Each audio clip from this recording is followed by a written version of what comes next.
Life is good, but it could be harmless phosphorescence.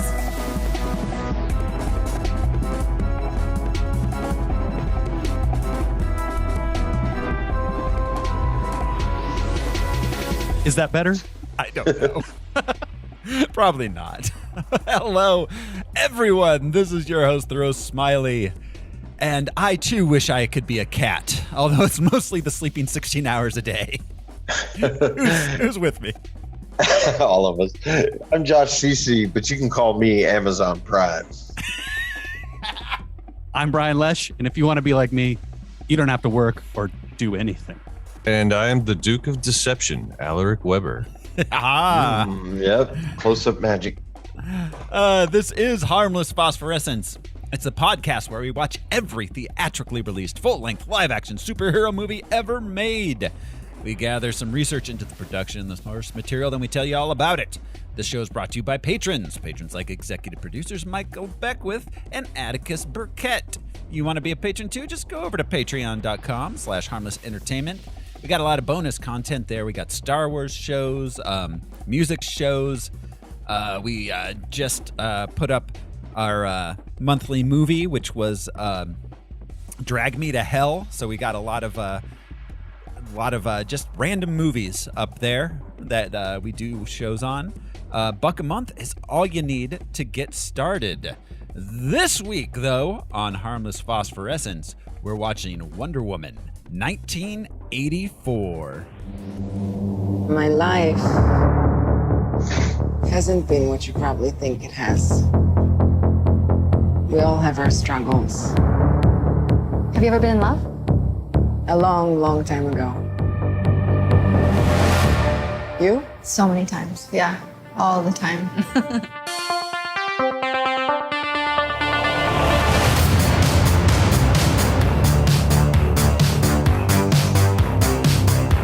Welcome to the future.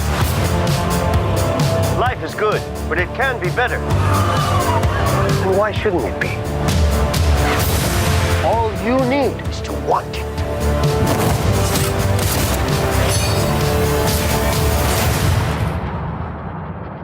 Think about finally having everything you always wanted. I can save today, but you can save the world. Steve. Diane.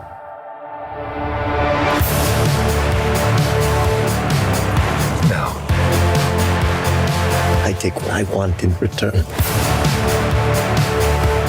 Everyone will see.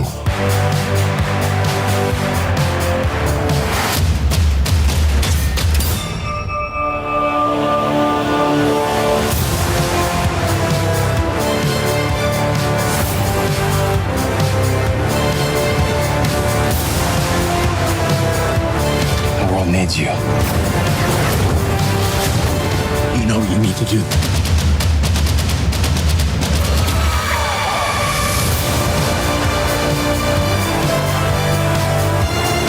Nothing good is born from lies. And greatness is not what you think.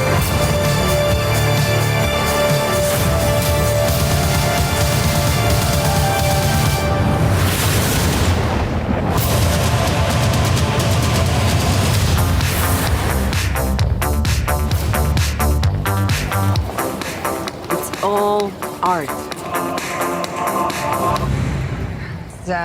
That's just a trash can. It's just a trash can. Yeah.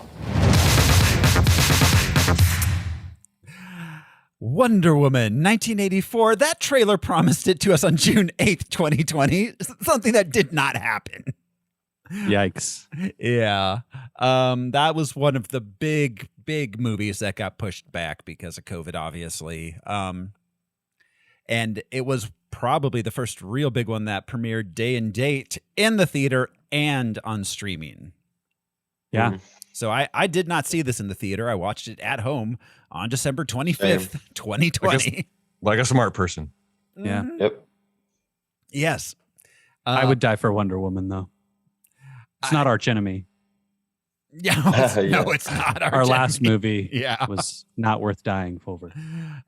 Yeah, it was released Christmas Day 2020, a running time of 151 minutes. It cost $200 million and it made $169.6 million at the box office. Obviously, it probably would have done a lot better were it not COVID, but it's impossible to say what it did for HBO Max, especially since HBO Max now is being dismantled. Well, and so much of that moment in time, they were kind of leading the charge on like, we have these movies, we got to get them out. Mm-hmm. Let's just do it. If it gets more subscribers, it gets more subscribers. Otherwise, stuff's going to get stale, you know? Yeah, you can't. You're going to have to reshoot the end of this movie to make it a spring movie, you know? Like, yeah, Jesus. Yeah, it's gonna. Yeah, exactly. It's not, you got to put the movie out somehow, somewhere. They held it for like 6 months, which was a long time to hold a movie. Well, and following up on things like what's it called, New Mutants, that was in development hell for 40,000 weeks, mm-hmm. you know, and eventually just quietly dropped to no fanfare. What is? How long did the Bond get? Like, wasn't that like a year and a half or something? Like. Yeah, Bond was held for a long time. Yeah, I mean, not Scarlet Witch, Black Widow similarly got pushed back and released like only on solid streaming. Year. Right? No, it was in theaters. Okay, that did get a release. Yeah, because I paid their money to watch it. On streaming. Oh, that's right. You had to pay to watch it streaming. Because Disney has a different model than HBO does, and I wonder if they're comparing notes and being like, should we switch? Yeah, interesting. So, like I said, it was released December 25th, 2020, which means it's time we play the Box Office Top 10 game. This is the game where I will describe the top 10 movies of the week of December 25th, 2020.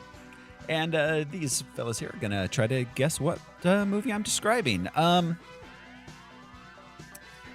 few of these actually were on last week because Arch Enemy only came out like 3 weeks before this.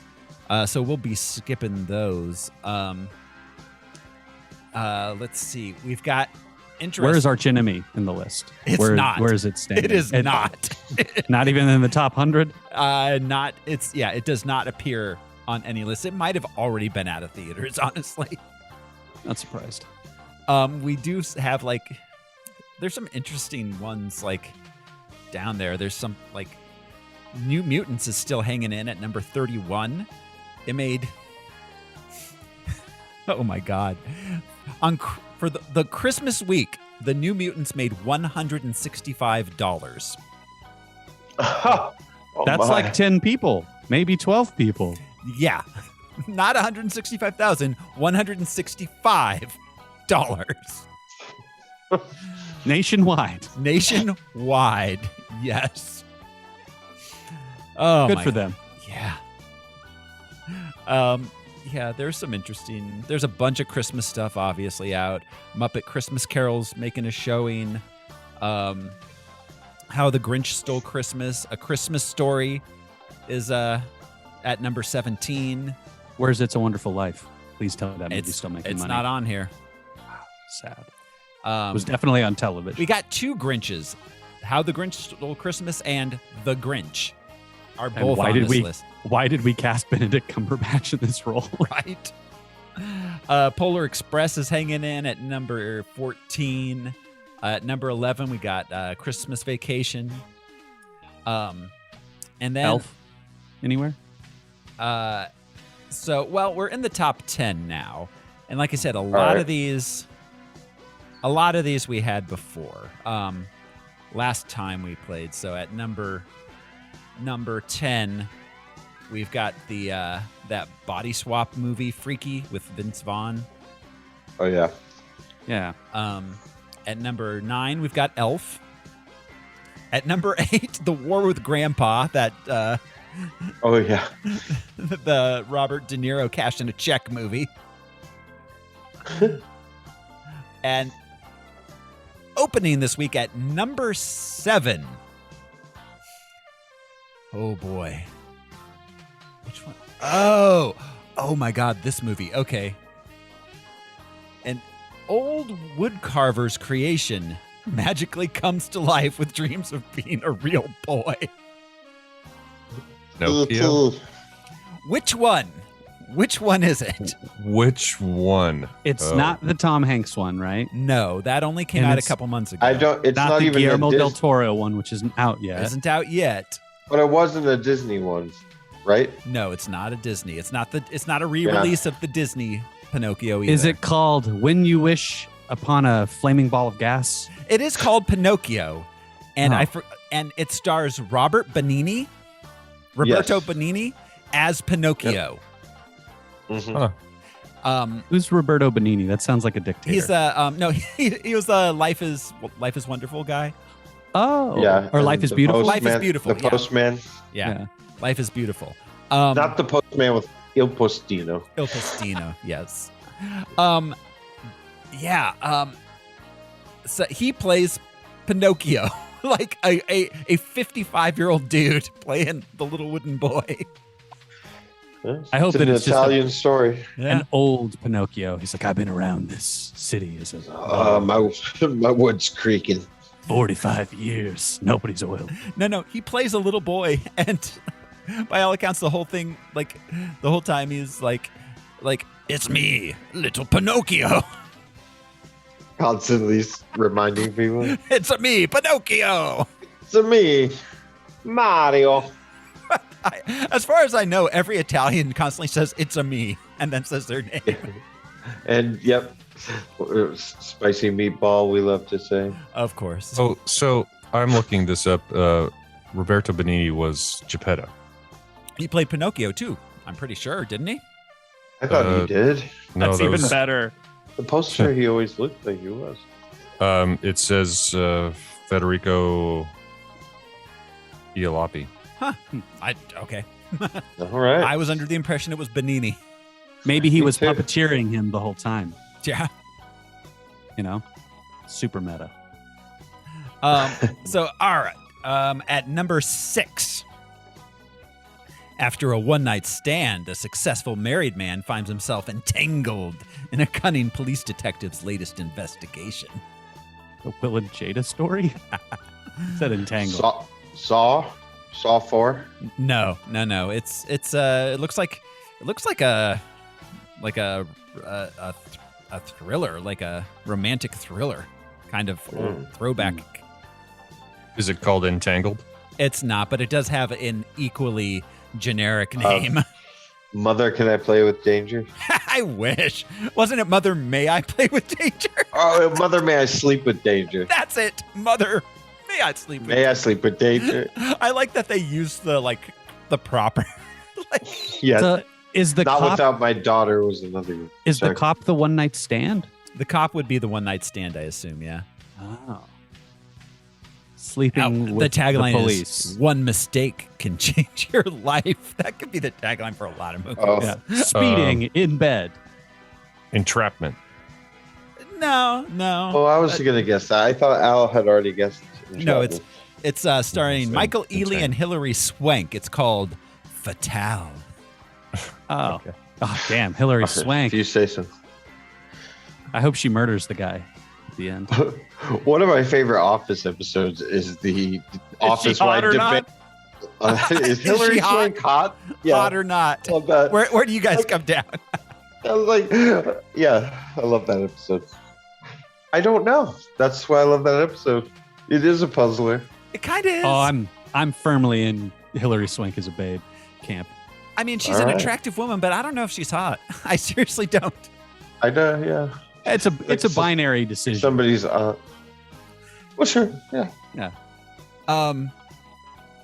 The next movie on the box office top 10 at number 5. A young lady, traumatized by a tragic event in her past, seeks out vengeance against those who crossed her path. I have seen this one. It's a good movie. It Follows? No. No, that was earlier. Yeah. It's not a horror.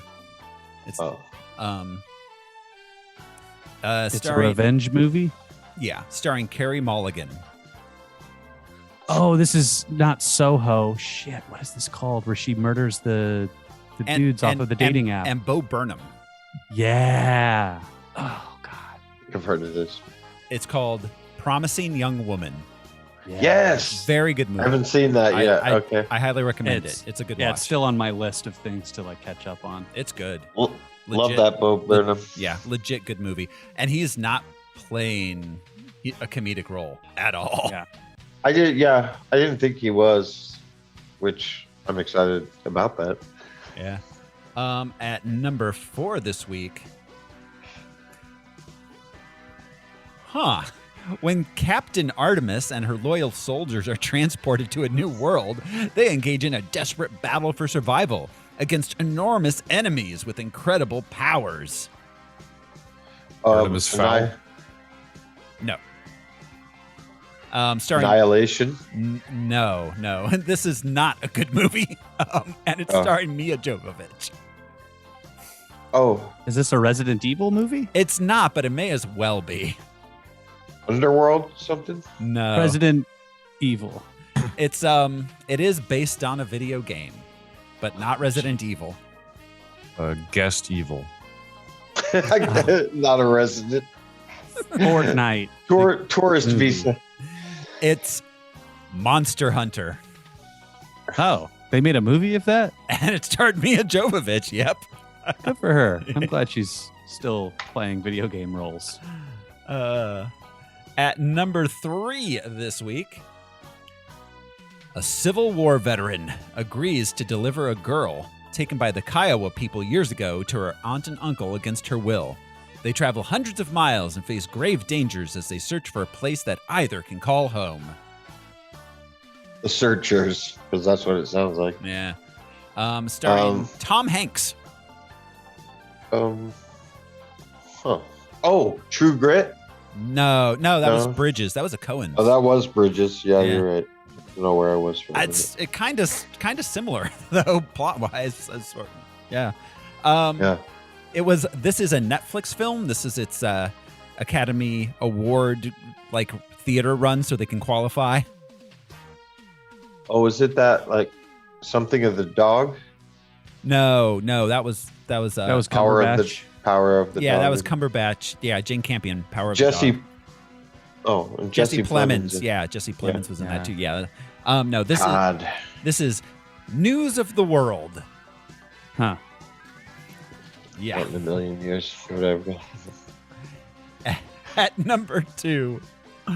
This was also on our last one. Hank still at number 2. The Croods 2, A New Age. All month long, people are coming out for The Croods. They're like, I'll do it. I'll do it for that. I'll wear a mask. I will die for The Croods. Roll deep with Croods. Yeah, I wonder how many of the people in that audience were just parents who were like, I have to take my kids somewhere. They've been locked up for a year. Yeah. And at number 1 this week, Diana must contend with a work colleague and a businessman. And a businessman. Special it's lady. the 80s. It's the 80s. We've talked about this a million times. Just businessman. Yeah. So many writers got away with just businessman. I do business. I'm at the business factory.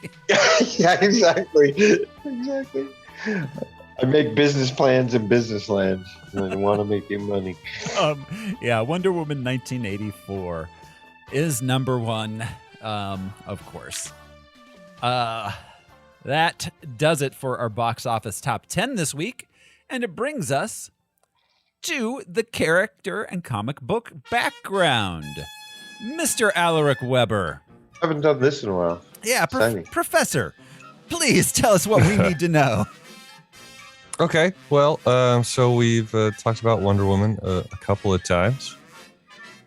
But new to this one is the cheetah. Meow.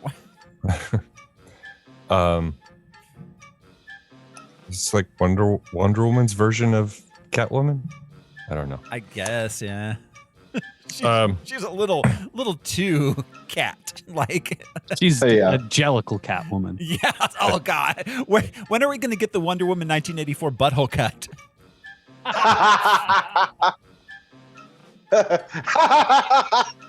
Yeah. Wow. I'll sign up for that mailing list. Yeah. Little did I know that it was Chris Pine's butthole I signed up for. Right. I was going to say Pedro Pascal. I mean, hey, I'm not going to say no if Chris Pine's showing his butthole. I'll take a peek, for science. They just put buttholes on all the pants. I bet you can sell those motherfuckers. So, the cheetah is a major recurring adversary of Wonder Woman. Both of those characters were created by William Moulton Marston. Cheetah debuted in the autumn 1943 Wonder Woman #6. Wow, that is old.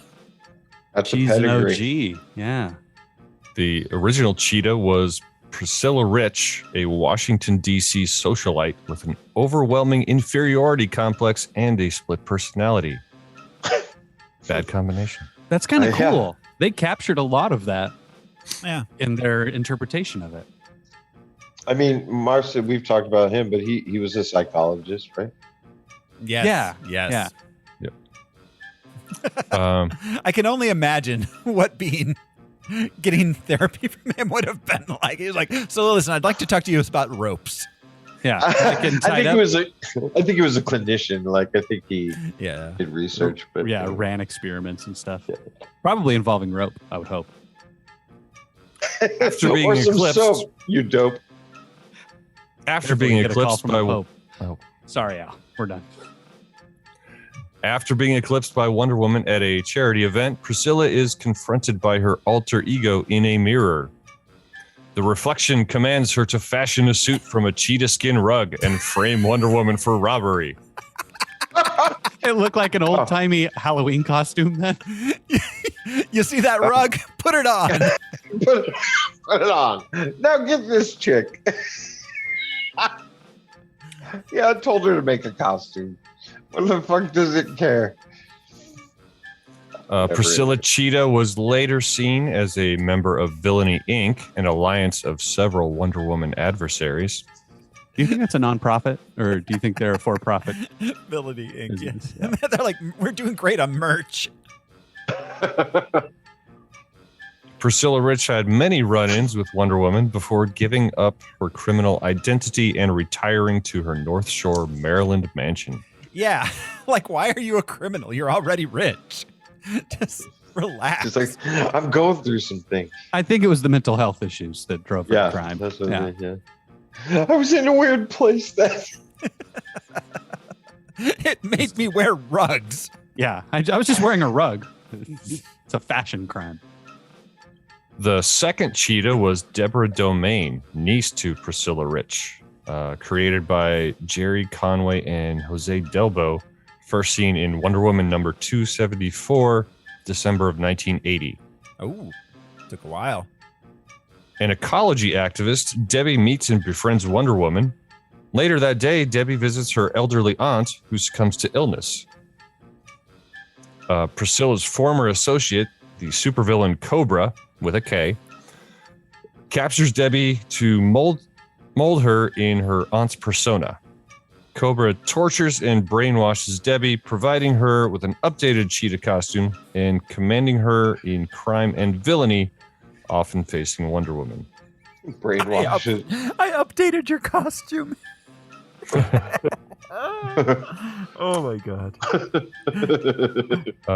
Debbie Cheetah was a member of the secret society of supervillains. Debbie Cheetah. Debbie Cheetah. That is a Karen who just does not like where you put your fence up. Yeah. So far we've got Priscilla Cheetah and Debbie Cheetah. Yep. Neither of whom. Check. Neither of the first two cheetahs possessed superhuman abilities, but both were highly skilled in acrobatics, gymnastics, and martial arts. And costume making. And costume making. That's Catwoman. It's as well, Catwoman. so okay. Yeah, for yeah, sure. that's fine. That's fine. Cheetah number 3 is Dr. Barbara Ann Minerva, first seen in Wonder Woman Volume 2, number 7 in August of 1987, created by Len Wein and George Perez. Len Wein. A British archaeologist, Barbara is ambitious, selfish, and severely neurotic, as most British archaeologists are. Yes. A nervous lot they are. Barbara finances an expedition to Africa to find a tribe said to be protected by a female guardian with the powers of a cheetah. Sounding very like Black Panther there. The powers of a cheetah. The powers of a cheetah. After marauders kill most of the expedition party and the cheetah guardian, Barbara agrees to become the tribe's new protector, told she will gain immortality, which apparently wasn't on the table for the previous guardian, who is now dead. Hey, white lady, would you like to rule this? Yeah, they managed to turn her into a white savior character. Right. In Africa? All right, pardon. Barb ingests a potion made from human blood and the berries and leaves of the plant god Kartaga. It's Black Panther. Holy shit. Like whole cloth. Mm-hmm. Wow. Which gives her orange skin with black spots, a tail and claws, as well as superhuman strength, senses, and reflexes. Do you think she would have drank it if she knew it would give her orange skin, though, and black spots? And claws. Yeah. A I'd be like, tail- I'd do it a for the tail. powers. They're like, you're going to have a tail and orange skin, though. I'd be like, no. Does the tail have to grow, or is it just like, tail? It just pops on. Yeah. Weird to fits- watch the tail grow. It plugs right in. It plugs right in. It's a screw in. It's an adapter, yeah. Be like, well, right now Europe is making sure all tail adapters read the same. You can't have a special tail adapter for you. Upsetting the tail industry. Yeah. The tail. Hey, there actually is one. I mean, y'all have seen a furry, right? Yeah. Still sounds funny. Unfortunately, the host of the cheetah was intended to be a virgin, which Barbara was not. Thus, Barbara would experience severe pain and physical disability when in human form, and a bloodthirsty euphoria when in cat form. Barbara, Because she wasn't a virgin? Barbara, you Yes. ignorant slut.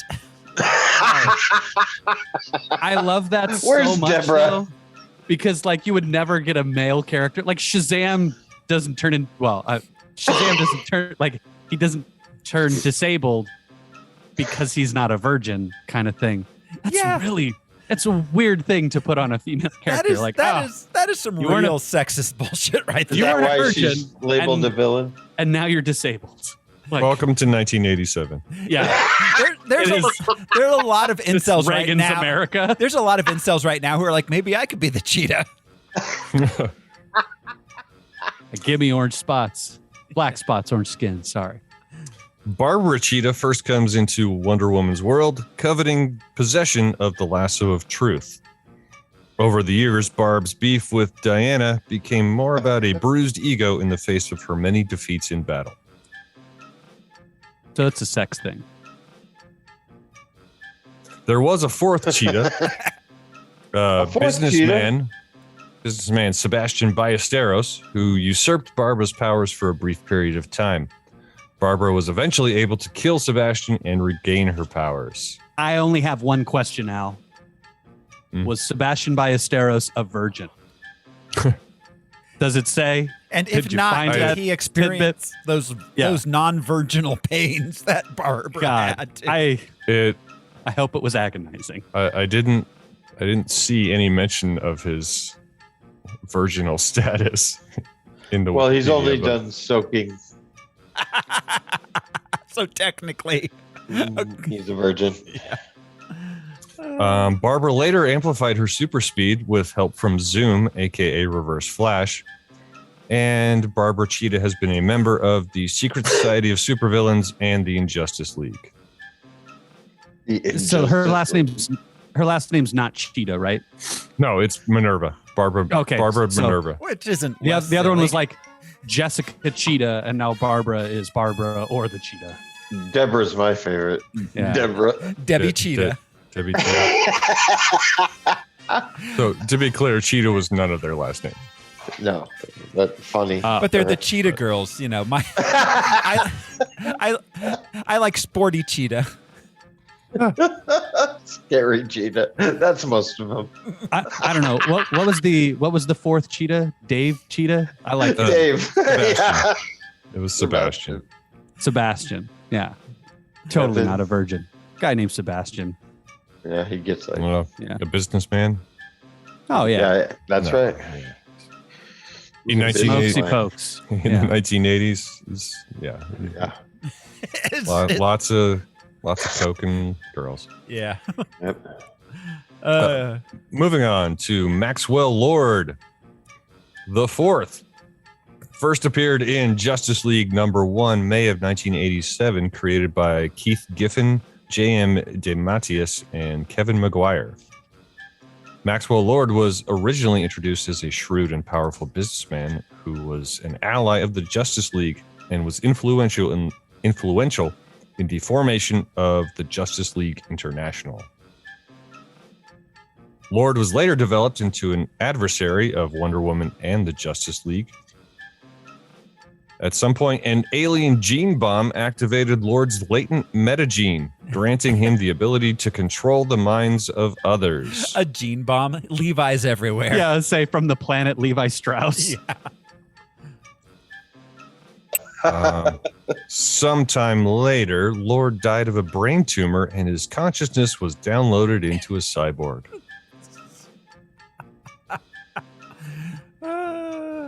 And we have a... Was he a virgin, though? No. We have verification. He was not. Also in the movie, we have a brief appearance, well, 2 scenes, I think, with Simon Stagg, best known as the genius-level antagonist and creator of the superhero Metamorpho. Stagg debuted in The Brave and the Bold #57 in January of 1965, created by Bob Haney and Ramona Fradon. Is he the guy that pulls out his funding from Yep. Max Lord's? Okay. What was it? Black Gold? Black Gold. 2 C's? Texas tea. Yeah. Every time we mention The Brave and the Bold in the character background, I think it's a soap opera. Same. Yeah. Yeah. What was that soap opera? The Bold and the Beautiful? The Bold and the Beautiful. Yeah. The Young and the Restless. The Bold and the Beautiful. Days of Our Lives. I'm trying to think of the other ones. Yeah. Oh yeah. Well, General Hospital. General Hospital has close to 60,000 episodes. I know what to put on after The Simpsons. Half of them are on radio though, so they predated. Just listening to couples argue as a radio show. Yeah, I'm good. It predated television. That show's insane. That brings us to the production of the film itself. Wonder Woman 1984 was written by Dave Callahan, Jeff Johns, and Patty Jenkins. Dave Callahan, not Callahan, but Callahan. He might be Callahan. We've let's see. We have talked about him before. He had a writing credit on Ant-Man. We'll see him again on Shang-Chi and Spider-Man Across the Spider-Verse. Actually, we won't because that's an animated film, and we won't be covering that one on this podcast. It'll happen. Well, yeah, We'll keep twisting your arm. Yeah. I mean, if we're gonna, I mean, it is one of the best superhero movies ever made. Like, Yeah. What we have said is that we'll select few. yeah, By no means, yeah. yeah, not gonna do them all. Like the 4 best animated superhero. Yeah. Anywho. Jeff Johns, let's see his credits. Let's see, he did a lot. He was a comic book writer. Oh yeah. He did. Let's see, he did some screen stuff, like a lot of DC animated films: Green Lantern, Emerald Knights, Justice League, The Flashpoint Paradox. He Blackest Night yeah. was a big one. Yeah, he does have a writing credit on the 2016 Suicide Squad. Did he write Kingdom Come? Never mind. I'll look that up myself. Yeah, I'm not sure. We will. he he's currently the head writer for DC's Stargirl. And Superman and Lois. Or an executive producer on that one, I guess. All right. And then Patty Jenkins, who is also our director, of course. Patty Jenkins, we covered previously on the first Wonder Woman, obviously. She's only ever made 3 feature films. What was the other one? It was Monster. The Charlize Theron Monster. Yeah. Like, those are her 3 movies. Charlize Theron's Monster. Yeah. An adaptation of Frankenstein. That won an Oscar, right? Charlize Theron did one for that, I think. Yeah. She's in the holding pattern for that Rogue Squadron movie. Yeah. That no longer has a release date, right? It does not. It hasn't been canceled officially, but it is in like a kind of limbo state, it would appear. Strangely enough, recently they've said that Rian Johnson's trilogy is back on the table. Like they've started moving on that one.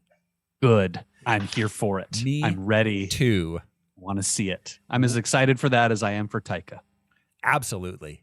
After Love and Thunder, I'm slightly less excited for Taika's, but I still liked Love and Thunder, and I'm still excited for it. I feel the same way about Love and Thunder as I do this movie. It surprised me. I can see that. It was entertaining enough. I think I liked Love and Thunder better than this movie, but I do. I agree with that. Yeah, definitely. But they gave me the same sort of like, I didn't hate anything about either of these movies. Yeah. Everybody was very upset about both of them. You know what I hated about this movie? The running time. Oh, it's just too long. Yeah, I agree with that. It is a long fucking movie.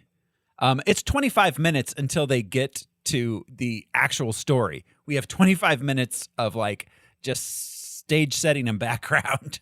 I will say, though, that opening sequence made me feel a ton of stuff. They did such a great job. Yeah, I mean, it was fun. Absolutely. The race. Yeah. Anyways, we'll get to that. So, let's see our cast. We've got Gal Gadot back, Chris Pine. We got Kristen Wiig as Barbara Minerva, probably best known for SNL. Dude, the Ghostbusters movie. Yeah. When would I ever watch SNL? I watch the Ghostbusters movie all the time. She was a Ghostbuster in a movie that was completely beloved by the Ghostbusters fan base. One of the most popular films of all time, if not the most popular film of all time. That's right. Yeah. She was, of course, Bridesmaids. Which was great. Oh my gosh, she was in the MacGruber movie, which is fucking insane. That fucking movie is crazy. Holy shit. I saw people complain about her being cast in this role because she is just a comic. She's a sketch comic. And I'm like, she's perfect. No, she's such a babe. She plays the role right. She's angry in the right way. Yeah. Yeah, no, she did great. She was totally good in this. I have no issues with her whatsoever. She did a great job. Barb and Star go to Vista Del Mar. That was all right. That's weird too. Yeah, it's a fucking weird movie. I dug it. And she does a lot. Let's see, she does a lot of voice work. Despicable Me franchise, How to Train Your Dragon. We've got Pedro Pascal as Maxwell Lord.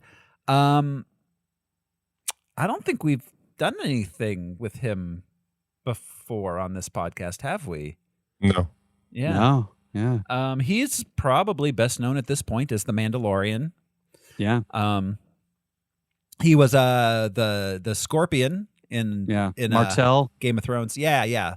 What was it? Doran Martell? No. It began with an O. Something. Oberyn Martell. Yes. Yeah. Yes. We watched him, spoiler alert for Game of Thrones, get his face crushed. This beautiful man. Yeah. Oh my God. Yeah. So yeah. And let's see. He's this year he was in The Unbearable Weight of Massive Talent with Nicolas Cage.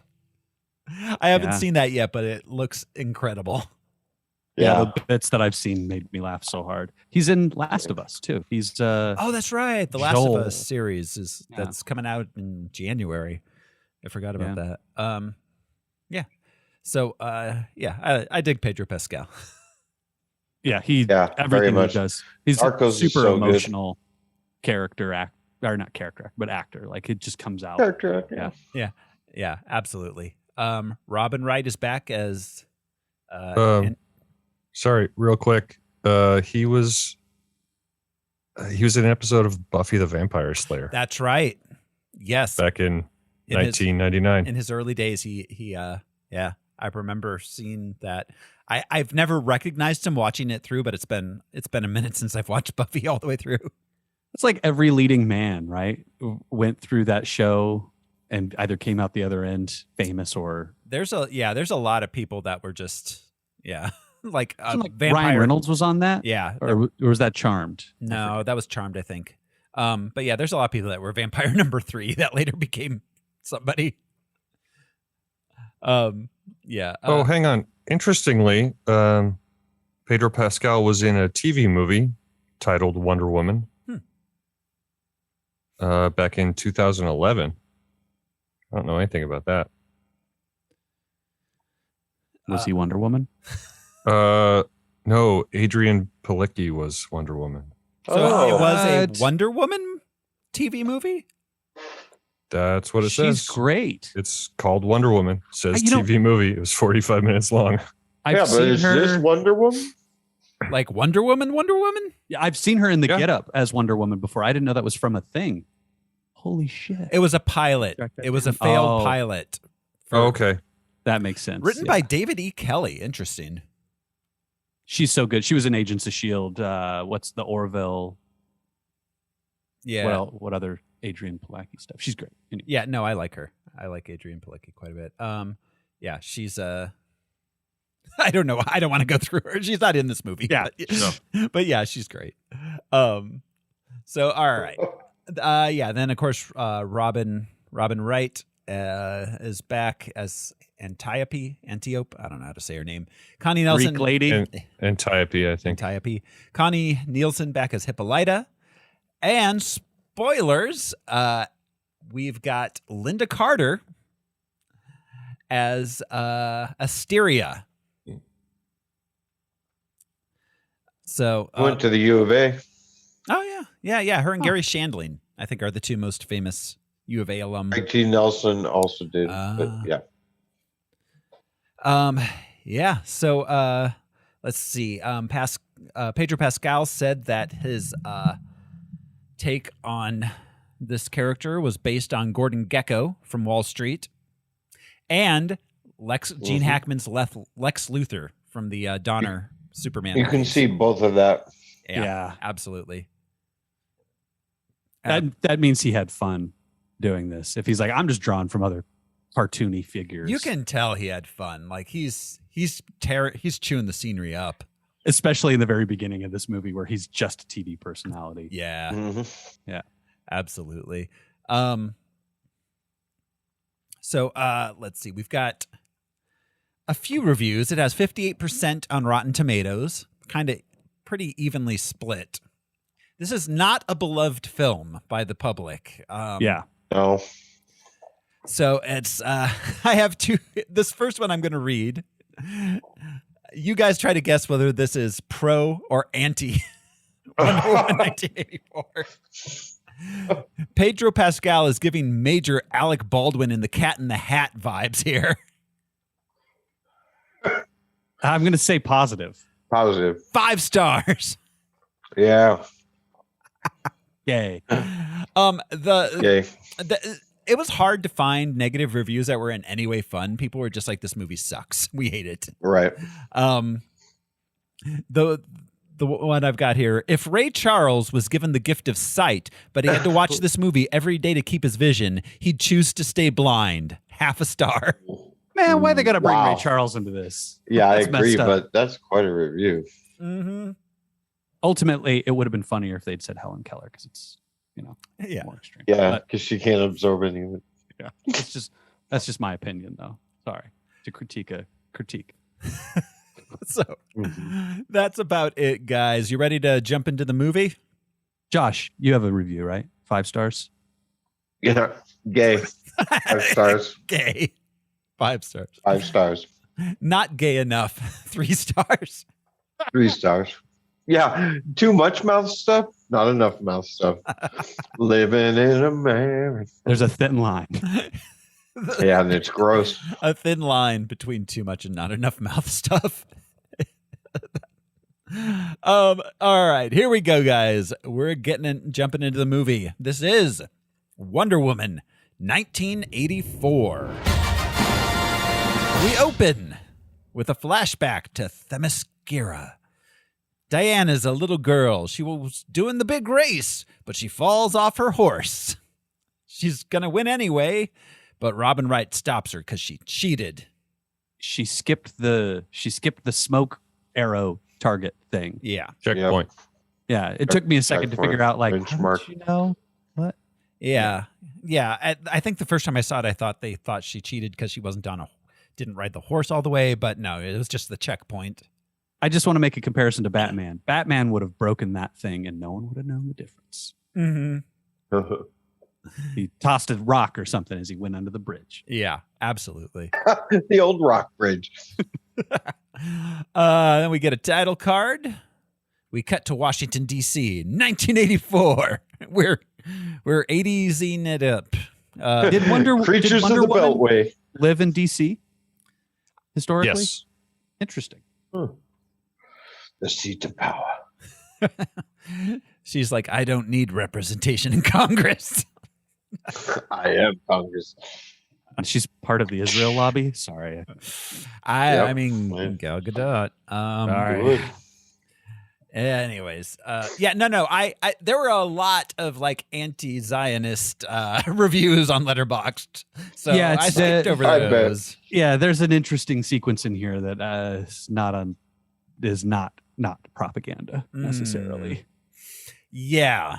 Wonder there Woman is. speaking Arabic and saving 2 Muslim kids in the middle of the road from tanks. Mm-hmm. Interesting. Yeah. Also, what the fuck were those kids doing in the road? Like, you can see for miles. Kids, They're playing jacks. Get out of That's the what kids fucking do. road, kids. Like, this is on you. Yeah. Like, you can see them Okay. coming from miles away. There's nothing out there. That being said, those places are where you stop for soda and water, and people stop because there's nowhere else for another 120 miles. So Yeah, they but- probably expected people to stop. But still, come on, kids. Get out of the fucking road. Kids can only Yeah. see like 5 feet away from themselves. You don't They know. were consumed with their I- game of jacks. I remember when I hit puberty and gained my long sight. Alongside. Also, yeah, they were all That was shooting dirty. guns down the road. They definitely would have heard the sound of gunfire and been like, "We should There go was inside." a missile. Someone shot a missile. Look. Like, Look, cut the kids some slack. There was a sign right before them that said "slow children at play." So don't be hard on the little dum-dums. so in the movie, Diana's Wonder Womaning secretly. She's saving joggers and 80s brides and those guys racing their hot rods. She's going to the mall for a jewel heist. The music in this opening sequence in the mall is one of my favorite parts of the music because they turned it into like an 80s I don't even know what to call it. Like it felt like St. Elmo's Fire soundtrack music, like version of it or something. Yeah, I know what you mean. Where it's like that, like kind of like weird synthy 80s background music stuff that they have. Yeah. But like Yeah. strangely uplifting, like Chariots of Fire Vangelis Yeah. take instead of like every single time she appeared and every other time Every we've seen her. single time. Yes. I'm so glad they did something with the music instead of just that same thing. Well, you know what? If we don't play that every single time, how do we know Wonder Woman's on screen? If we don't, it's an imposter. That's right. Yeah. It's The jewel thieves, they were stealing the thing, right? yeah, they were stealing the secret artifacts because, as we all know, artifacts are being sold in the back In the mall. of like Zales. Yeah. Yeah. K Jewelers. Definitely not the museum where she works, though. Definitely not. A mall. Black market antiquities, those definitely go through a mall. Yeah. So then we cut to her at home. She's got lots of pictures of the old days, the good old days of World War One. She has photographic evidence that she is over 100 years old. Yes. She is not living a secret life. Every time, but she also is, because she's secretly being Wonder Woman, but no one ever like says anything or notices her. Yeah. It's weird. She's not in there's not like TV reports like our mysterious like lady that saves everybody. Well, I mean, we do get that, but not like here she is, photo of her. She's very leggy. It's 1984. Video cameras existed. That being said, they did do the thing where she actively destroys the cameras. We see it happen on film. So she's doing that every time. Air quotes. Fair enough. Yeah. So she winking at small children to make them keep quiet. That made me so happy. Wonder Woman and my Uncle Joey. Oh, beautiful moment. That was actually really cute when she like slid her into the teddy bear, and she's just like the little girl is just overjoyed. So I mean, this is made to be not just take place in the 80s. It's made to be like an 80s movie, and I think that's the element that people missed. Yeah, that like this is not unlike too young War to Games appreciate it. And big, you know, like it's a weird 80s sci-fi wish movie. It's kind of cheesy, like it was done on. But it purpose. has some like real genius type vibes. Yeah, at points. It's It demands suspension of disbelief. Yeah, it really does. I didn't mind any of that stuff. I didn't find it terrible. I think it was too long. I think they needed to cut 20 to 30 minutes out of this thing. The end is a mess. Ultimately. Oh yeah, the end's a huge mess. Yeah. So pretty much everything past the point they go to Egypt is kind of a mess. We'll get to that. Anyways, but I love it being a mess because that's an 80s thing. As movies fall apart at the end. Like not everything is Star Wars that ends well. You know, most movies sucked at the end. That's true. There were a lot of movies I loved as a kid that, in retrospect, are pretty hot garbage. Yeah. Of course. So, anyways, she's basically a lonely lady. The next morning, we meet Barbara Minerva. She's a clumsy, nerdy geologist starting her new job at the Smithsonian. She can't walk in heels. Ugh. What a loser. Like, yeah. I mean, again, it's 80s. They do like they are doing some tropes. It's hard to parse whether they're just doing the tropes or whether they're winking at the tropes sometimes. Yeah. Ultimately, they're still doing the trope. Like the glasses. Oh, I don't need my glasses anymore because now I'm hot. Breaking a heel was a bit much. She should have just been in Keds the whole time. Yeah. Because if you can't wear heels, you don't wear heels. You wear Keds. Yeah. That's why I wear Keds. Always have. That's why I wear heels. I can do it. Barbara befriends Diana. They learn that the FBI is dropping off some stolen items from the mall heist so that they can identify them. Then Barbara and Diana notice one of the artifacts. It's a big crystal thing. Has a Latin inscription claiming to grant the holder one wish. It's very phallic. It is. They don't take the inscription seriously, but secretly Diana does make a wish. The one dude that runs up is like, I wish I had a coffee. And then immediately gets a coffee because someone called out sick. Mm-hmm. And burned his mouth on it. Monkey's paw. He suffered. He suffered the consequences immediately. Yeah. Which I watched a YouTube video about it because I was like, I wonder what people thought about this movie. I remember it being contentious, but that was an interesting element where they showed right away, bam, here's the rules. But then they deviated pretty widely from the rules as it got complicated. Yeah. But honestly, I was there for the ride, and I'll watch this movie again because I think it's fun, because the chaos is fun. It becomes very chaotic, and that was clearly intentional, and it was fun. It was, I don't know. I think the Bond ending didn't work for me. That's the one thing. The chaos in DC, I loved that. I thought that was a great result. I think getting everybody in the world to take their wish back, it would be an impossible task, even with Wonder Woman. And they tried to tackle that, and they just didn't. It just didn't execute well. No.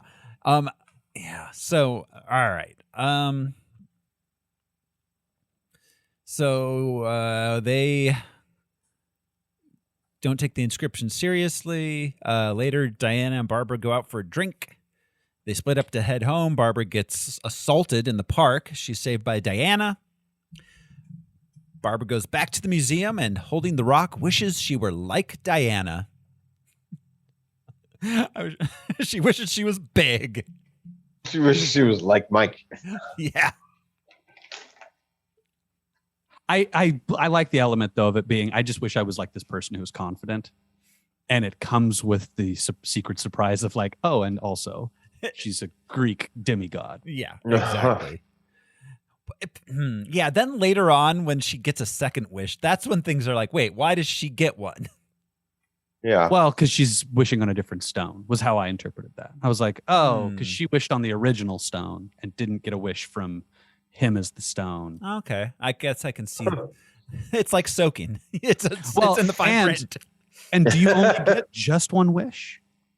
Do they say that? Yeah. He did, because he tried to get a guy to wish something for something, that's and he fair. couldn't do it because he'd already gotten the wish.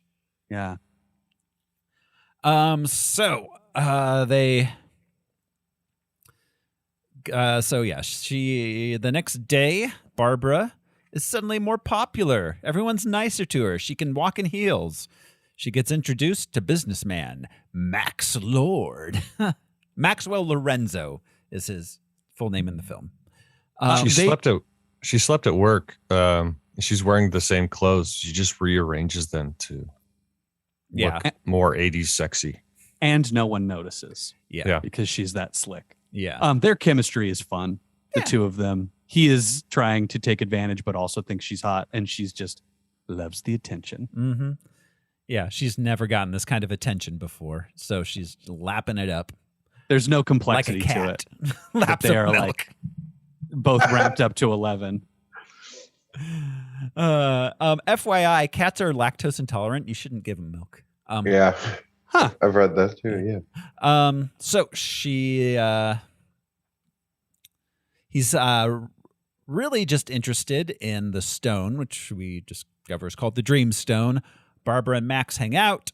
Diana, after she meets Max, doesn't trust him.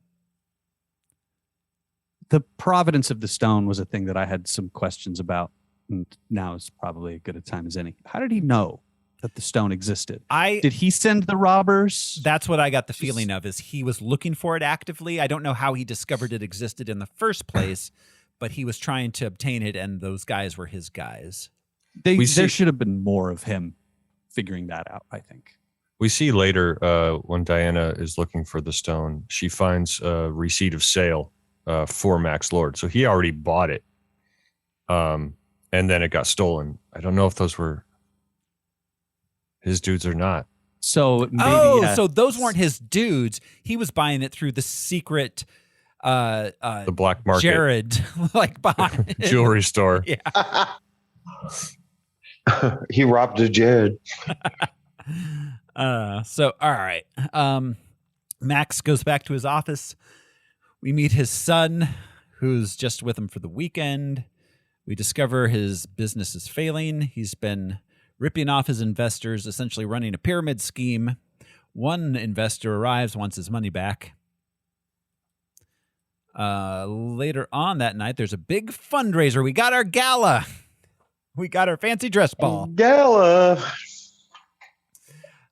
Max romances Barbara, convincing her to let him borrow the Dream Stone, while Diana gets approached by a rando dude, who it turns out is inhabited by the spirit of her ex-deceased lover, Steve. They both get hollered at by like collectively 12 men in this 5 to 10 minute scene. And I love the shit out of it. It's like, single lady. Hey, where you going? Hey. There's a lot of, the male gaze. Which, I'm not complaining about it, but it's just funny that every single dude in this party, it's like, until we get to guy who's like, I've been watching you.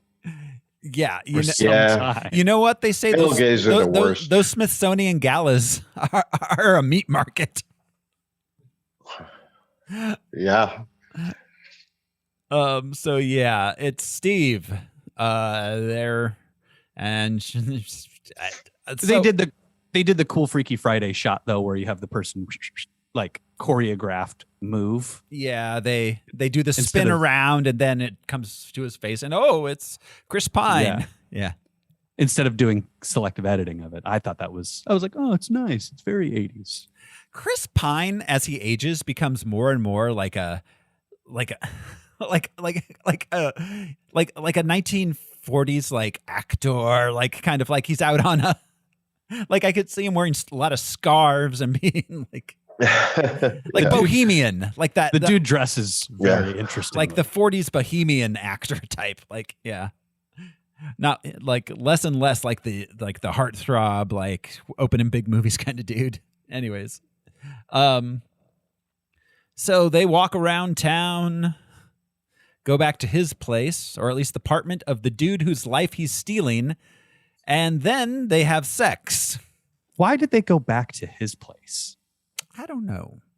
She has an incredible... I mean, then again, she wants to keep her identity secret, and she hasn't truly vetted him, maybe? She's just trying to get it in? I guess. It's also a little... trying to get it in. It's all... I mean, also... so this is something that, people have talked about quite a bit. She's having sex with the dude who does not have control over his own body. Yeah, there is a third non-consenting party in this sexual relationship. Yeah, world's worst threesome.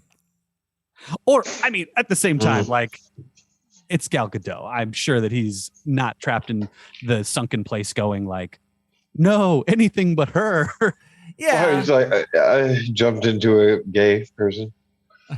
Yeah, I mean, maybe. He does dress pretty fabulously at the end. But also, yeah, I mean, it's not, he couldn't give consent, so you can't do it. You shouldn't do it. Right. I have questions about his inclusion at the end. We'll get there, but. It's almost like they were saying by him being attracted to her at the end, that is like implied post facto consent or something. Ultimately, my question is, do you think they went out for a drink and do you think she told him, I've already had sex with your body multiple times? Oh, that's creepy. That's fucking creepy. Yeah. What do you say to that? So creepy. Like, yeah, I don't know. I don't, that's the part of the movie I have the most issue with. Like, is Steve just inhabiting some random dude? And like I wish there had been a little bit more well thought out way for him to come back. I mean, materializing out of thin air and disappearing into thin air is not the worst thing that can happen. No, it isn't. Like, if he had, there was plenty of magic things going on. The wall just sprung up out of the ground. So this is my favorite part of this whole movie because once I didn't realize it watching it. Didn't click in my head. Whatever. Thought nothing of it. But Patty Jenkins addressed it, I guess, and said, like, it's not unlike Big, where at the end of Big, you realize this adult has been having sex with a kid, and she has the dream memory wipe thing that happens kind of thing and realizes whatever. They're trying to she's like trying to at least it wasn't a kid. So she's purposefully well, that's interesting. So they're leaning into a trope. She was leaning into a trope which we currently find a little bit gross and rapey.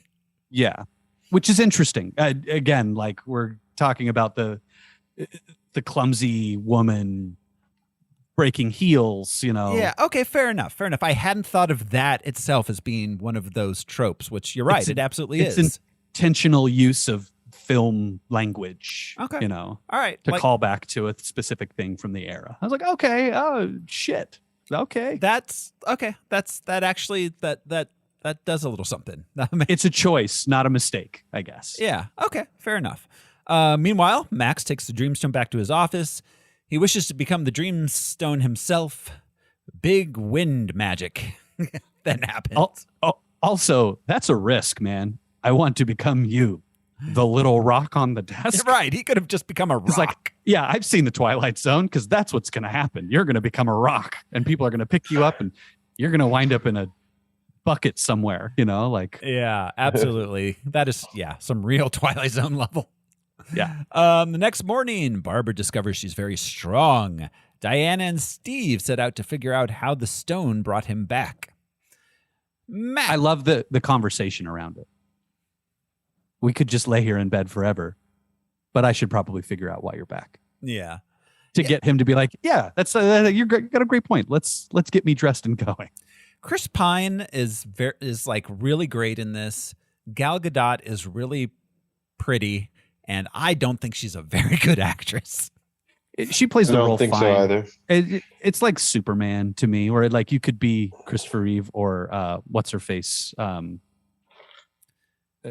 the original Wonder Woman, Lois. Oh, the original Linda Carter. Linda Carter, where they're both very like charming.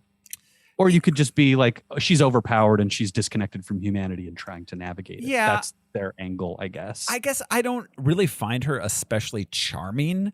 I feel like she's a little distant and doesn't do much. Whereas I think that's by design. A line reader. Yeah. Whereas like Christopher Reeve, you brought up, like played like the aw shucks like Superman, but did it in a very interesting, unique way. Yeah. Well, and what the unique way was like a very pronounced difference between his alter egos. Right. But Bruce, nobody got close to Bruce Wayne, so nobody could really tell if he was, he was still kind of brooding, but just more of a social. Sure. I would say though, like Christopher Reeve Superman is still a little snarky. He still has he's a distinct character from Clark Kent, but he still actually has a character beyond like, I'm Superman. Well, yeah, and like absolutely. That was precisely my point. Yeah. He's adequately playing two. Yeah, well, and absolutely. I think in their own ways, comparing Linda Carter and Christopher Reeves to Gal Gadot and Cavill, they're both playing the distant. Like I could crush a human spine by like accidentally turning too quickly. Yeah, that's the Snyderverse we got. Yeah, fair enough. Cavill, I don't want to blame it on her because she winks at that kid, and it was earnest and heartfelt. I feel like Cavill tries to do a little more with his Superman than she tries to do with Wonder Woman. I agree. And it's cool that he's going to get a chance to do it again without the Snyder stank on it. We'll see. There'll still be Snyder stink on it. Yeah, we'll see. Anyway, so Max meets with the investor that wanted his money back. He tricks him into wishing for their company to be successful. He gets the investor arrested through the power of the wish. So basically, he gets to choose what the monkey paw thing is. Yeah, he gets to choose the monkey paw repercussions. So he with some monkey paw. When you've got a sentient dreamstone. Yeah, I wish that had been more clear. You don't hide it under a bushel. On a second watch, it's obvious. He's like, and I'm going to do this, and I'm going to take, like when he tells the president stuff, that he's going to do. Yeah. It just wasn't clear enough in the beginning, so it's very confusing by the time he's doing it. Right. At the beginning when he, it's very much like, just like, okay, and then I get this, it's confusing. I would have loved to see him give more of his account's Porsches. That would have worked.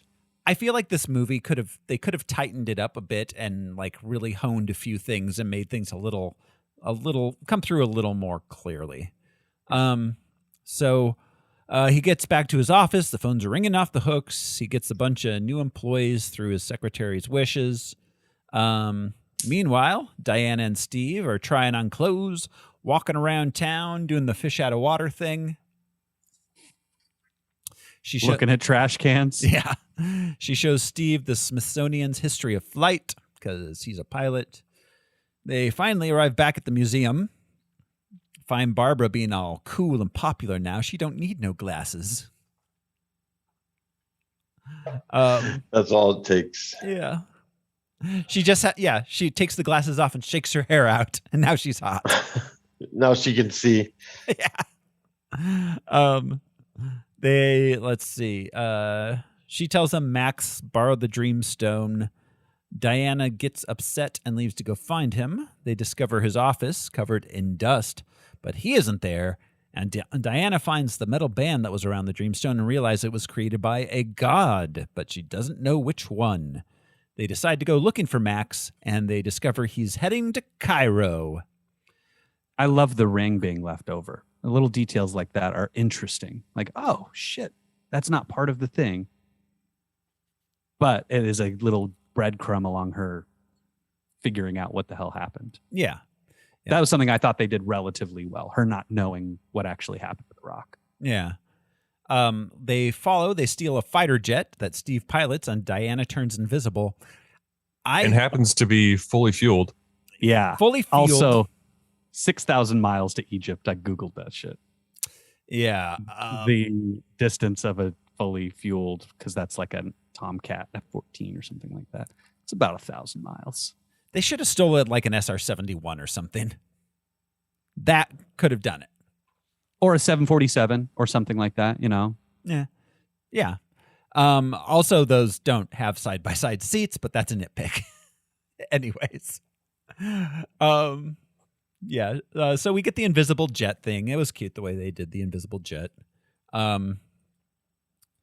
Meanwhile... I'm sorry. Steve can apparently fly anything. Yes. Oh, that's what I was going to say. Yeah. A dude that flies a World War I biplane is not going to be able to jump into an 80s era fighter jet. I will say this.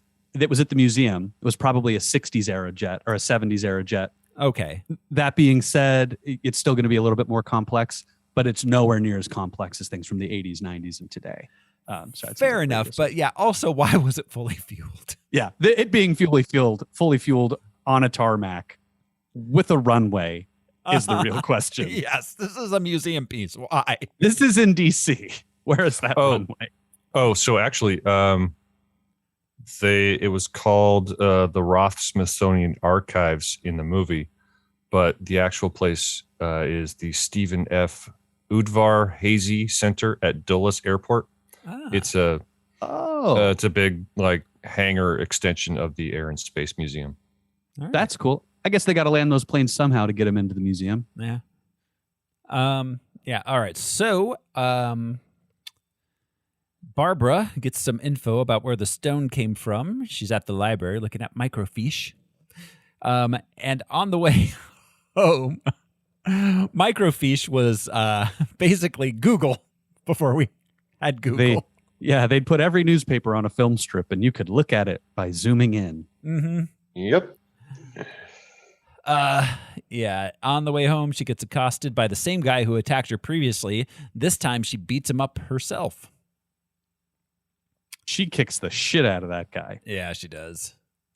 And tells her homeless friend who was reading Waiting for Godot, "Get out of here, buddy. Mind your own business. Go wait for Godot." She's in her trailer. One of my favorite lines, we talked about Buffy earlier. One of my favorite lines from Buffy still to this day is he makes Godot look punctual. That's funny. So in Cairo, Max uses an Amir's wish to create some real messy and unclear political situation having to do with a wall and the city, and I don't know what all's going on there, but it gets real messy real fast. Not to bring it back to what's his name, Trevor? Yeah. The wall appeared out of nothing. The wall appeared out of nowhere. Yep. Yeah. Yeah. It wasn't clear at the beginning, but when the wall eventually disappears, it becomes like a canal. They mentioned it in the newscasts that there was a water crisis because of this wall. People couldn't get to fresh water or something. So the Emir wished for the return of his ancestral homelands. Yeah. So, and for all the infidels to be kept out, hence the wall. Yeah, exactly. But what about the infidels that were already in there? They're just stuck. Well, that's not good for the infidels. Anyways. I'm sorry, he said heathens, not infidels. Well, I'm personally pro heathen, so yeah. Max takes the Emir's security forces and heads out. On the road, Diana catches up with him. There's the big fight chase sequence. So he has the ability to wish away someone's free will. Yes, and he does it a lot. I mean, he ultimately the same thing happens to the body, the sex toy man. Yeah. He has no free will. Yeah. He just the sex toy man. Wish. Yeah. That's like a really scary implication of that ability, though. It's like, yeah, I just wish that. What's the Twilight Zone episode where the kid controls the whole city? Oh yeah, it's good. It's a good life. Yeah. It's a good life. It's a good life. Yeah. Yeah. Which in my mind, I always want to call It's a Good Life, Charlie Brown. But then I imagine Charlie Brown has the powers. I mean, we saw Bart have those powers. I'd love to see Charlie Brown's depressed mind controlling it. Yeah, that would be. Damn, that'd be dark. Yeah, that should be a Robot Chicken episode or something. A lot of revenge would happen. Lucy is gonna get fucked up. Anyways. Yes. Let's see. Yeah, this is where she rides a missile. She throws her lasso around a missile and hitches a ride at one point to help the kids who are playing in the street. This action sequence is really cool, though. The whole thing is blocked so well. This is the highlight of the movie, but also absolutely propaganda. It's absolutely the best set piece. But yeah, I like it. Yeah, I wish the ending of the movie was in daylight because this scene was so fun. Yeah, absolutely. Yeah, so Max gets away, but not before he tells her that he is, or he says, "You're looking at it," when she asks where the Dreamstone is. His manic delivery of that line was perfect too. Yeah, no, Pedro Pascal was great. He was great in this. Him and Chris Pine. I just wanted those two dudes to be the front and center of the whole film. Yeah, we discover that his ownership of half the world's oil reserves is causing chaos. Diana calls Barbara from Cairo, which has to be an expensive call. I don't think she did it collect. Barbara tells her that the stone has been all over the world, but everywhere it's been, the civilizations have shortly collapsed thereafter. She says there's a Mayan shaman that they can go see and ask about it.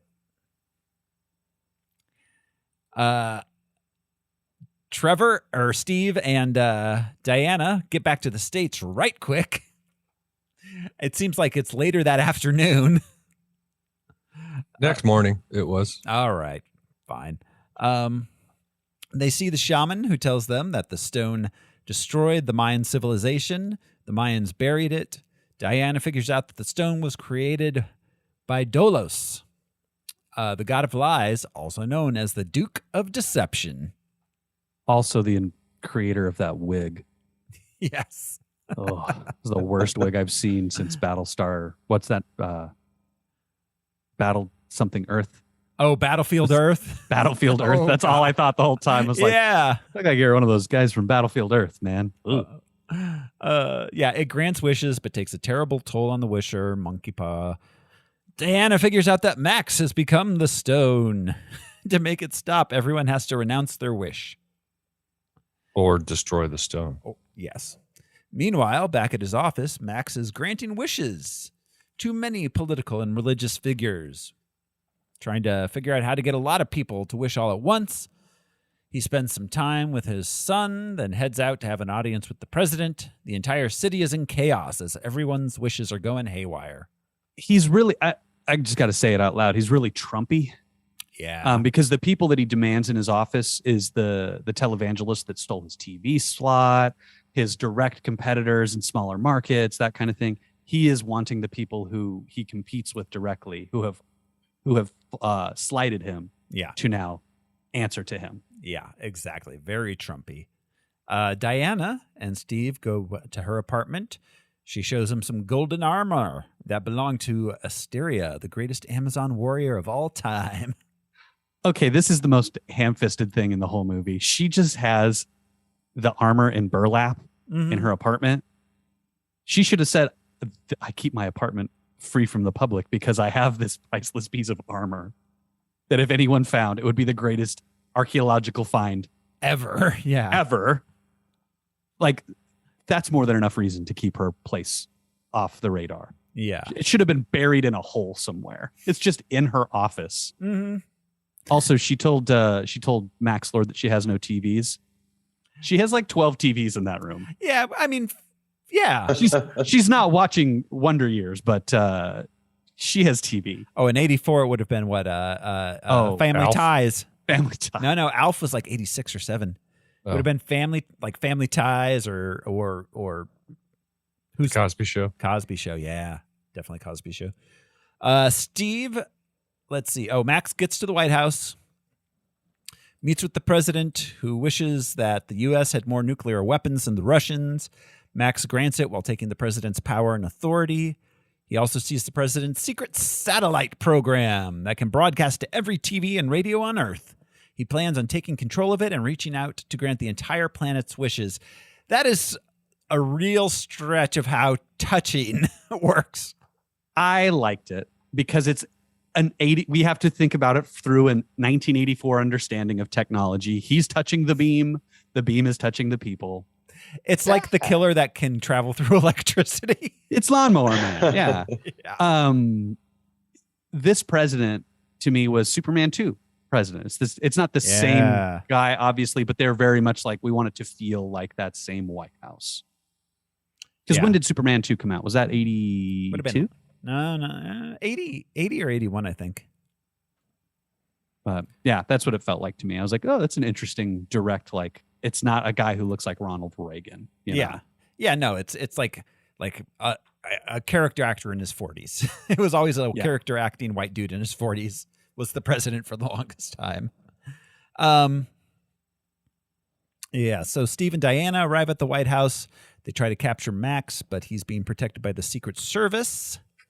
Diana is losing her powers. She can still fight them, but she's finding it more difficult.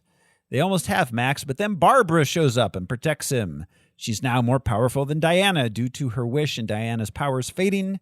She and Max escape together in a helicopter. I wish that they showed her powers decreasing more clearly. That's another thing. As much as I love this movie, there are little gripes that would have made this so much more robust. Well, and her not being able to open the gate earlier, or tear the thing off. It wasn't until the second watch through that I realized that that's what that was. I thought they were just making a joke about how good the lock was, which was it's all right. But meanwhile, the Soviets have noticed the new American nukes. The world's on the edge of nuclear war. Steve and Diana go into the streets. There's chaos everywhere. Steve urges Diana to renounce her wish. She finally reluctantly agrees to do it.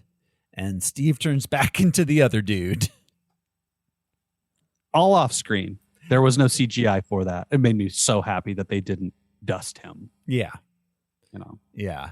At the same time, I want him to appear out of nothing and disappear back into nothing. But it was so satisfying that they didn't spend $100,000 making him vaporize. Yeah, I'm glad they didn't too.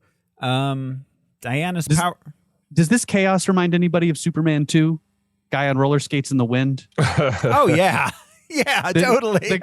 The lady walking her dog's like, you got to get inside. My cows. I was like, this just feels like Superman 2. It's slapstick, but also very dark. Yeah, no, totally. People said I wanted a farm, but not here. It's the best wish out of all the wishes. Yeah. So Diana's powers return. She uses her golden lasso to hitch a ride on an airplane. And I guess she can fly now. She figured it out. Now she can just fly. She bases it on what Steve said earlier about catching the wind, becoming part of it. And she basically does. I love the mechanics of it. She pulls herself through the air using the magical whip. It's magic. It can do whatever. And then her body just glides at speed, falling with style. Yeah. I had no problem with the flying. It looked cool. Yeah. To me, you couldn't have done it better. Same thing with the invisible plane. Both of these things. Yeah, that's about the best way to do the invisible plane. Cool interpretations of the power set.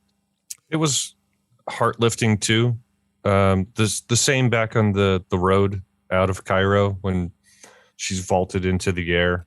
She's just her floating through air is a great image. She looks great. She does the Wonder Woman stuff great. I just feel like she's super fucking boring as Diana and super fucking boring at Gal Gadot looks great when she's doing the action stuff, but when she's acting and being a person, she is so boring to me. Yeah. Again, I defended because I think that's by design. I don't think that's her I've choice. seen her in other things. I don't know if it is. I think that's just how she is pretty acts. stiff. Yeah. Yeah. I mean, okay. So Barbara on the flight with Max apparently wishes to be a cat or something. And then they are, she wishes to be an apex predator. and he's like, "You're a cat." Yeah. Why a cat? Why not just a more threatening human being? It's I guess cats are because sexy. Deborah Cheetah was a cheetah in 1943. So Yeah. Deborah Cheetah. The Cheetah Girls. show us the butthole cut.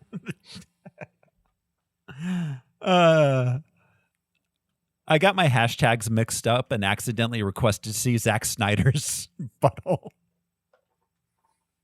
He gets it all the time. Anyways, Barbara, is there. Let's see. Max starts broadcasting. He's telling everyone in the world, make wishes. People do that, and it's bad. This is what I found to be very 1984 was the taking over of all the TVs. Yeah. I don't know. That just felt like, I mean, Lex Luthor did it. It just seemed like a thing. It's like, oh no, I can't control my TV anymore. Yeah. That's a very 80s like thing. Absolutely. Yeah. Unplug the power. That's the height of technology in the 80s. It's like, I control the TVs. But everybody's stopping to watch. It's not like, what's going on? My TV's not. But it's just like, oh, I got to watch this. Yeah. It's like, he's on every channel.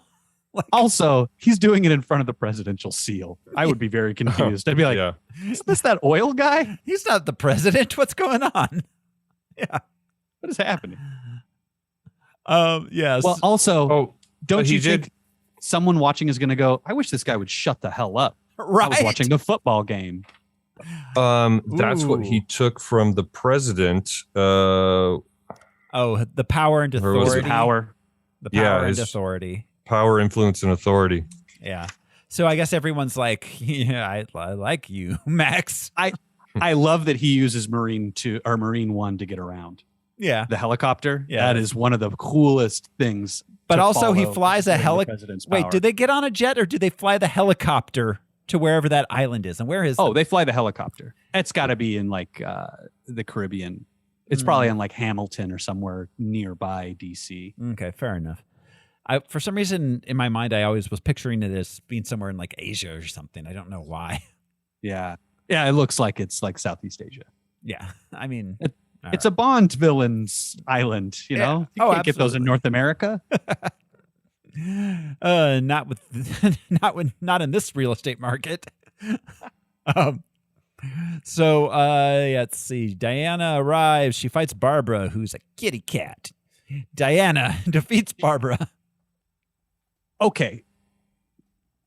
She is immediately flying from DC through the air, pulling herself, riding the lightning. Yeah. It's super sweet. She appears wherever they are, Lord's new base that belonged to the U.S. government, I'm assuming, because that's where the project is run out of. Mm. The point defense cannons, the automated guns are shooting at her because she's wearing a metal armor flying suit. Yeah. Where did she keep that? Yeah, we never saw her put it on. She didn't go back to her apartment. She left from the street straight away. In DC. We didn't see her go back to her apartment. But like, wait, you mean Diana? Yeah. They've never shown it, and I don't know why, but in the show, it was that spin around thing, like in the Twisted Sister video.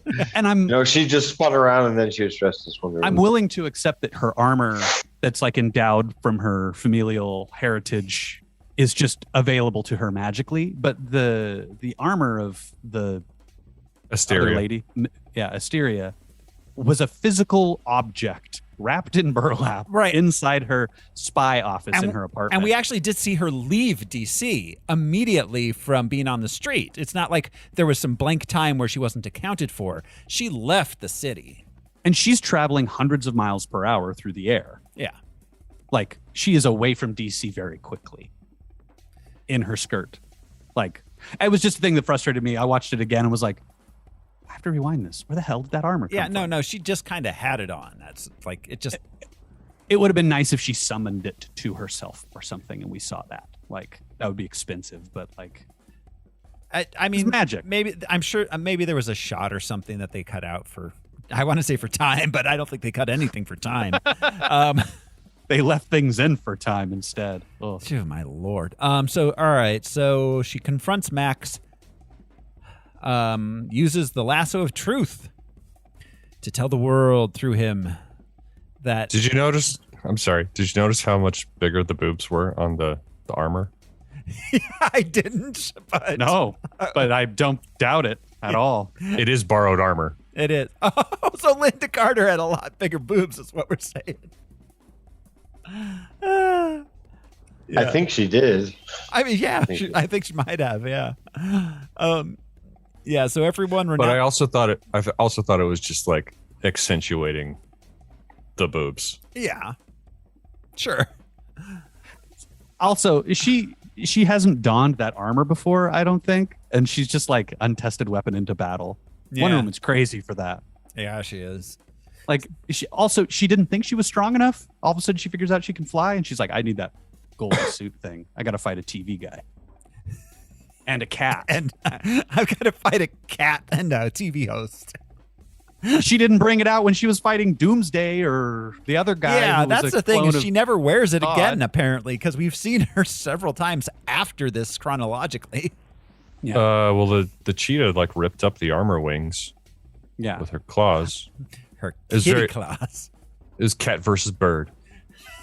And bird won. Take that, cats. So, anyways. Yeah, everyone takes their wish back. She shows Max visions of when he was an unhappy kid, visions of his own unhappy kid who was looking for his dad. Max renounces his wish. He reunites with Alistair, and Barbara becomes just a lady again. She defelines. So, did everyone in the world renounce their wish? We showed a lot of people renouncing their wishes. Yeah. I don't know if everyone did. Maybe just Max renouncing his by proxy makes everyone else's wishes get renounced. She says to Max, I'm not talking to you. As she looks just past the lens, that whole speech, which was kind of a cool like thing. And, yeah. You know, it's her one emotional flex really in the whole movie. But she's talking to the studio, or not the studio, the audience at home through his leg. Yeah. Using her, I don't know how that mechanic is supposed to work. It just complicated the whole thing because I'm like, did everyone? What if you didn't? Right. It made him. He needs to unrenounce his wish. The stone needs to pop out. They need to crush it. Boom. Story's over. Right. But instead they make it seem like everyone in the world renounces their wish first. Yeah. Like I would have rather had him be like, gross. I just puked that stone back up. Ouch. I'm going to go get my kid. Will you destroy this? Yeah. It would have been cleaner narratively. Yeah. Instead of just confusing mess. Christmas transition. Yeah. Right. And yeah. And then it's Christmas. And get out of the forest. And she's like, hey, dude. I mean, it with you. It was just the 4th of July. Yeah. And now it's Christmas. An hour ago. Yeah. Yeah. So anyways, yeah, it's Christmas. She's apparently going to start dating a guy who she was banging in the summer. Then credits roll. Yeah, it cuts. She's flying. She flies around. Credits roll. In a we get a Chris Pine voiceover, right, while she's flying through the air the last time? Or is that earlier? I think that was earlier. Yeah, when she was learning to fly. It's the hardest thing, coming down when you ain't got wings. Thank you. I'll be here all week. Yeah, I was muted. In a mid-credit sequence, Asteria is revealed to be alive and secretly living among the humans and played by Linda Carter. That's why they shouldn't have wasted her armor. Yeah. They should have just had the armor be a thing for the next Wonder Woman 3. Wonder Woman 1996 or whatever. God, I hope so. I hope they do another movie that's in the past or in the fucking future. Who cares? Yeah. But bring back Linda Carter to wear the armor. They wasted that opportunity. because she could just pump her up before the end of a mission or before a mission or something. Yeah. Remember that time I wore this armor and fought the guys from 300? Here, take it. Or something.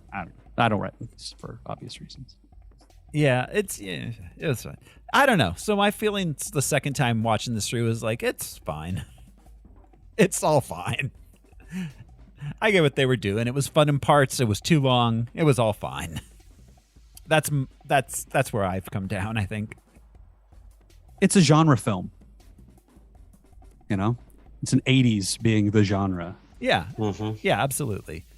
But it's a genre film. But it's a superhero movie that's pretending to be a genre film. We've seen a lot of superhero movies pretending to be different genres recently, and they're not all successful. This one was. I think this one was like 75% of what it wanted to be. Yeah, it just wasn't tight. It was too damn long. Oh God, it was so long, painfully long. That's yeah. Any other unanswered questions? No. Nope. Yeah, me neither. It just kind of is what it is. How about? I just want to know if the guy remembers being inside Chris Pine's mind and having sex with Gal Gadot. I assume not, since I don't think so. Since I think he would have been like, "Hey, you look just like that lady I was having sex with." In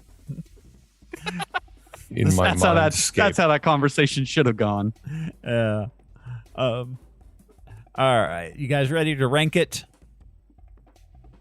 Sure. I'm looking. Okay. Well, we have the first Wonder Woman at number 29. I mean, I think I like it. No, I don't think. I do like it better than the first Wonder Woman, but I may not be the majority here. Brian, what do you? I agree with that. I don't know where I would put it. Like Age of Ultron is a great place to start. Or between Birds of Prey and Wonder Woman, maybe. Yeah. Al, how do you feel about this Wonder Woman, especially in comparison to the first one? I mean, I liked it about the same. I don't know if I liked it better. It wouldn't be by much. Just two completely different tones, I suppose. But I still really enjoy this. Still really enjoyed this movie. Yeah, I think I liked it a lot more the first time. Watching it again was I don't know. It hit. The first Wonder Woman it still had that dark and broody Snyder vibe. Yeah. Steppenwolf and all that. This was colorful, bright, and fun. Absolutely. It's just nice to see DC do that. You could have snuck this into the Marvel universe, and I wouldn't have. Yeah, you could have. Sure. If this had been the Captain Marvel movie, I would have been like, oh, that's kind of a cool origin for Captain Marvel.